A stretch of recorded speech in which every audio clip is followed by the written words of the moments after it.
Okay, so I want to talk about the phrasing templates, and we're going to talk about the first two today. All right, so I have our phrasing templates worksheet, which we have right here, and we're just going to look at 1 and 2. Okay, so to talk about these two real quick, we're going to be taking two things into mind here. We're going to be thinking about the way we're, configuring either our rhythm patterns or slight variations on our notes. That's how we're going to really kind of differentiate with these phrases.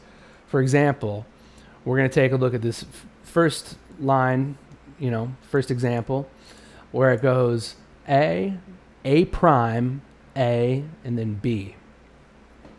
So each of these measures is going to equal 4 beats because we're in 4/4 time. So my original riff is going to be A. A prime is going to be a variation on the original riff. Then the third measure, we go back to A, our original riff, and then we go to riff B, which is kind of our conclusion riff, which sort of is, sort of counterpoint or sort of the response to our A riffs. And that, what this does is this kind of gives us more of a put together, thought out, phrase of music that most likely we're improvising, to have it come across as it's something that we're playing that it's thought out and kind of put together. This gives us a way to structure our improvising into a more digestible, kind of functional way of playing through it. So let's take a look. We'll take a look at the pattern again.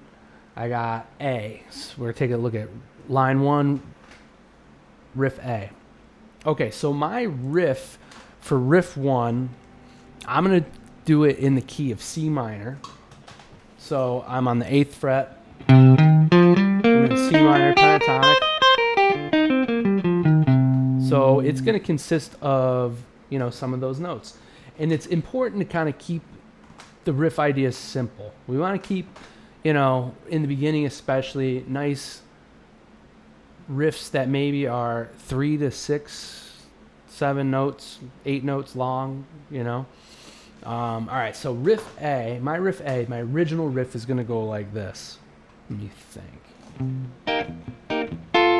All right, so I'm going to do, here's riff 1. 1, 2, 3, 4. So that's riff 1. I got 1, 2, 3, 4. 1.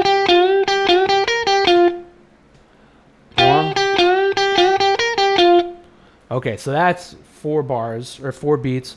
1, 2, 3, 4. Okay, so that's riff A. Now I gotta do A prime. So I need to take basically that same original riff, but just sort of vary it slightly. So I'll vary the end of the riff. So my variation is going to be, no, I don't even know. I'll come up with it. So riff 1.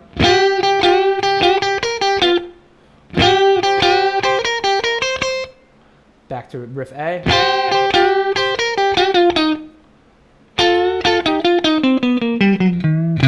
And then there's my riff B, which probably cut out there. Hold on. All right, so I'm going to go through my pattern. I got riff A, 1, 2, 3, 4. Riff 2. Riff back A. Riff B. All right, so we can kind of hear that there's 3 different ideas because we're repeating that original riff once. But what it does is it gives us sort of like a start and finish to this idea. We have this 4-bar idea, 4 measures.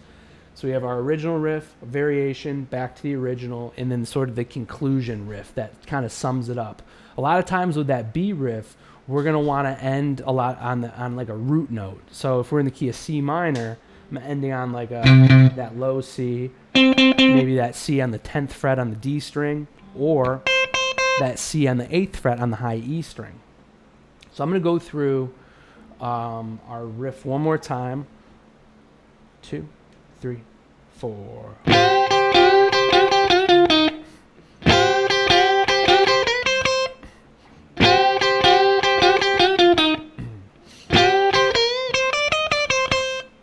I know I've changed riff B up a couple times, probably each time I played it, but you can hear that it's distinctly different from the A and A prime riffs. All right, so that is how we kind of vary it more note-based than anything.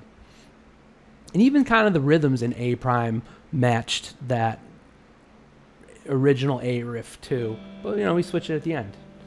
Okay, now we're going to get into the second template. So this one is going to be more rhythm focused, because check it out. In measure 1, 2, and 3 we have an A riff. Measure 4 we have a B riff. Okay, but since we have those 3 measures of A, it doesn't mean that we have to play the same riff note for note every time. We're not worried so much about the note selection. We're more worried about keeping the rhythm the same. So the rhythm of our notes the same. And then for each measure, we use different notes. And that's for all the A riffs. So let's see what I'm talking about. I didn't realize I was in that view. I wonder how long I've been in that view for. All right, so I'm gonna be in C minor again, and I'm gonna come up with my rhythm idea. So here's my rhythm idea. 1, 2, 3, 4. So I just have that. 1, 2, 3, 4. So really the idea kind of takes 2 of those beats, and then beats 3 and 4 kind of rests. So 1, 3, 4. So that's my original A riff. Measure 2, I'm going to keep that dot, dot, dot, dot, dot, dot. That's my rhythm right there. But I'm going to change the notes. So here's riff 1, and here's measure 1 and measure 2. Measure 1, 2, 3, 4. 3, 4. 3, 4.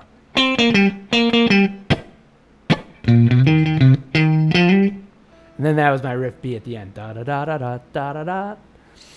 So I'm gonna do that one more time. We're gonna go through our riffs. So I'm gonna start on template 2. Here we go. 1, 2, 3. All right. 1, 2, 3, 4. 3, 4. 3, 4. 3, 4. So riff B, I kind of switched it up again, but it still had that conclusion to it where I ended it on that root. So one more time, I'm going, keeping that rhythm. 1, 2, 3, 4. 3, 4. 3, 4.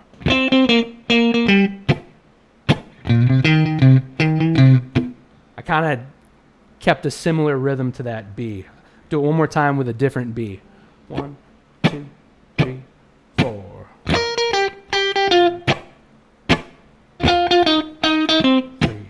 4. 3.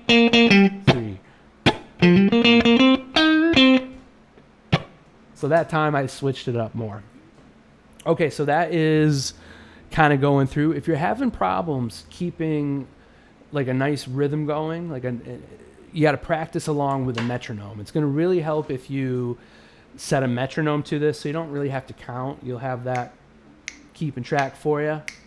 One thing you can do to practice getting into that time is set your metronome, set it for a nice comfortable tempo, maybe 65 to 80 beats per minute.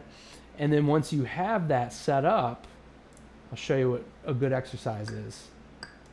1, 2, 3, 4. So I have my metronome going. 2, 3, 4. And I'm going to clap on each beat. 1, 2, 3, 4. 1, 2, 3, 4. And if I get so locked in, once you get really locked in and you're clapping, you're only going to hear your clapping. You're not going to hear the metronome track. That's how you know you're like locked in. So once you kind of get that established on all the quarter notes, we'll just pick certain beats out. Now I just want to clap on beats 1, 2, 3, 4. 1, 2, 3, 4, 2. Maybe I just want to clap on beats 2 and 4. 3, 4. 1, 2, 3, 4. 1, 2, 3. Beat 3. 2, 1, 2, 3, 4. Or we can, subdivide it and we're doing eighth notes. So now we're doing 1 and 2 and 3 and 4 and 1 and 2 and 3 and 4 and. So now I'm going to clap on the and of 2. 1 and 2 and 3 and 4 and 1 and 2 and 3 and 4 and a 3. 2 and 3 and 4 and 1 and 2 and 3 and 4 and a 4. 2 and 3 and 4 and 1 and 2, 3 and 4 and 1. So we can continue to subdivide. Let's see if I can do one more subdivision. I'm going to subdivide in 16th notes. 1E and a 2E and a 3E and a 4E and a 1E and a 2E and a 3E and a 4E and a. I'm going to clap on the and of 3.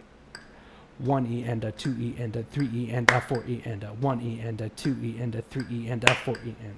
Okay, I wasted this prime viewing, isn't it? Me counting and clapping. Anyways, that's rhythm templates.